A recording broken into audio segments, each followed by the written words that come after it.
Hello everyone, myself Umender Singh and I welcome you on my YouTube channel that is math mystery.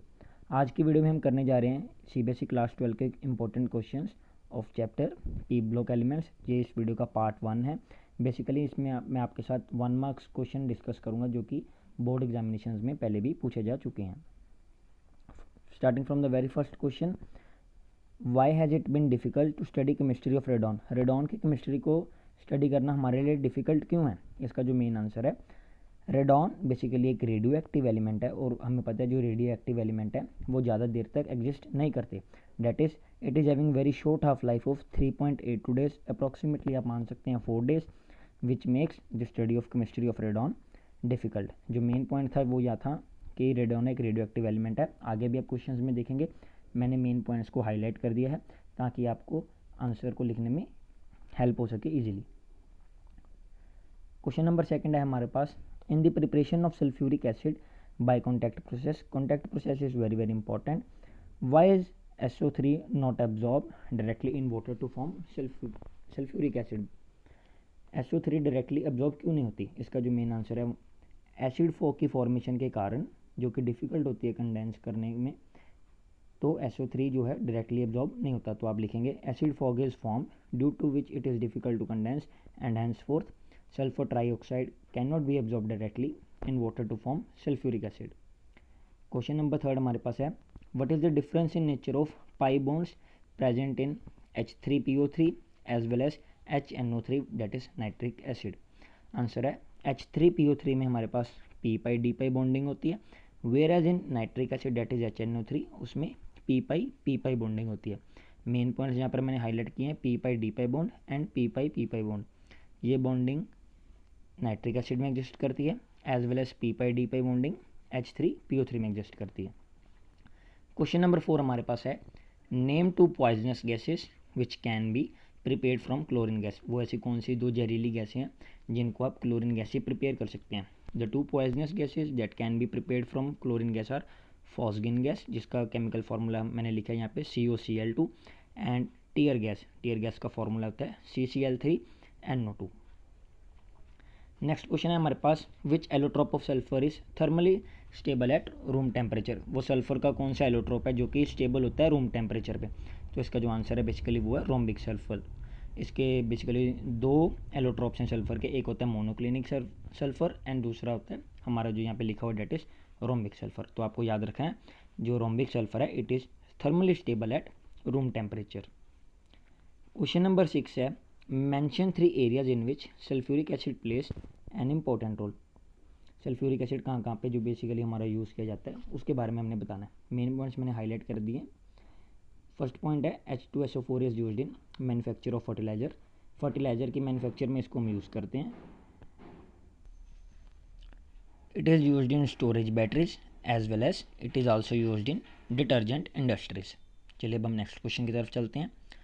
Question number 7 है, which aerosols deplete ozone. Ozone layer को deplete करने वाले कौन से वो aerosols हैं, उनका हमें नेम बताना है।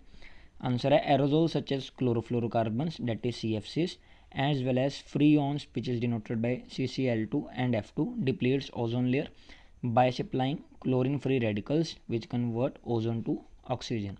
तो जो CFCs हैं और फ्रीऑन्स हैं ये वो एरोजोल्स हैं बेसिकली जो ओजोन लेयर को डिप्लीट करते हैं। नेक्स्ट क्वेश्चन है हमारे पास क्वेश्चन नंबर 8, जिसमें हमें गिवन है, B how is SO2 an air pollutant. That is sulphur dioxide air pollutant कैसे है? इसका जो आंसर है, sulphur dioxide dissolves in moisture which is present in air to form sulphurous acid, जिसका formula होता है H2SO3, which damages building material specially marble. क्या होता है, सल्फर डाइऑक्साइड जो हमारा मॉइस्चर प्रेजेंट होता है एयर में उसको एब्जॉर्ब करती है, उसके बाद वो सल्फ्यूरस एसिड की फॉर्मेशन करती है जो कि बिल्डिंग मटेरियल्स स्पेशली जिस मार्बल से बनता है उसको डैमेज कर देती है। इसकी रिएक्शन भी गिवन है, डेट इज़ कैल्शियम कार्बोनेट जिसको हम मार्बल कहते हैं plus sulphurous acid calcium sulphide plus water plus carbon dioxide liberate हो जाती है। इसका जो सेकंड है हार्मफुल इम्पैक्ट है, sulphur dioxide is strongly irritating to respiratory tract. It is very very irritating to respiratory tract sulphur dioxide at concentration of 5 ppm, जब sulphur dioxide की concentration 5 ppm होती है, it causes throat and eye irritation, गले में और आँखों में खराश सी महसूस हो सकती है आपको, रिजल्टिंग इन द कफ, खांसी हो सकती है, tears and redness in the eyes, आँखों में लालगी छा सकती है, it causes breathlessness and affects the voice box, इससे आपको सांस लेने में भी दिक्कत हो सकती है और ये आपको वॉइस बॉक्स को भी इफ़ेक्ट कर सकती है।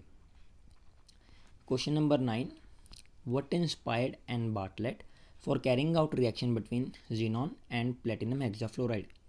It is very important question from your board point of view as well as आपके जो प्री बोर्ड्स हैं उनमें भी आपको ये क्वेश्चन बहुत बार देखने को मिल सकता है। ये बेसिकली एनसीईआरटी का ही क्वेश्चन है और इम्पोर्टेंट है।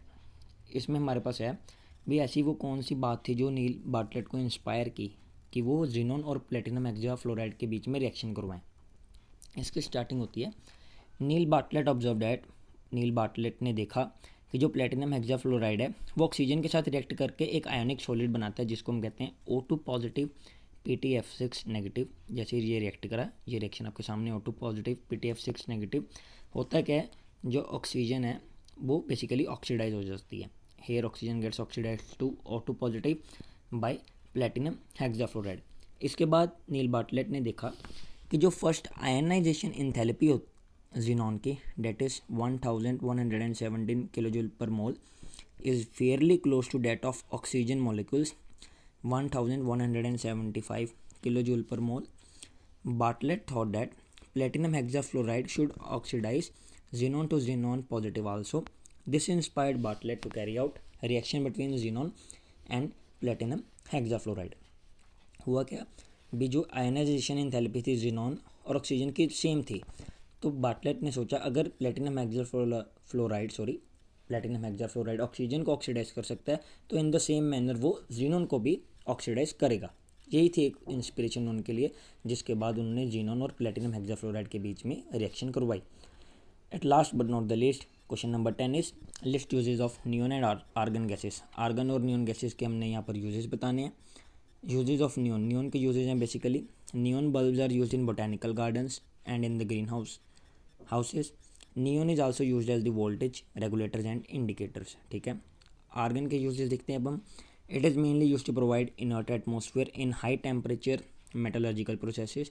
जहाँ पर हाई टेम्परेचर मेटलर्जिकल प्रोसेसेस होती हैं वहाँ पर आर्गन की ज़रूरत पड़ती है। And also for filling the electrical bulb, जो आजकल के हमारे घर में बल्ब बेसिकली हम यूज़ करते हैं उनमें भी आपने देखा होगा आर्गन गैस को फिल किया जाता है।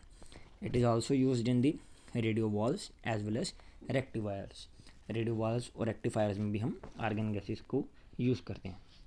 तो ये थे मेरी तरफ से CBSE class 12 P block elements की पार्ट नंबर 1 वीडियो के फर्स्ट 10 इंपॉर्टेंट क्वेश्चंस।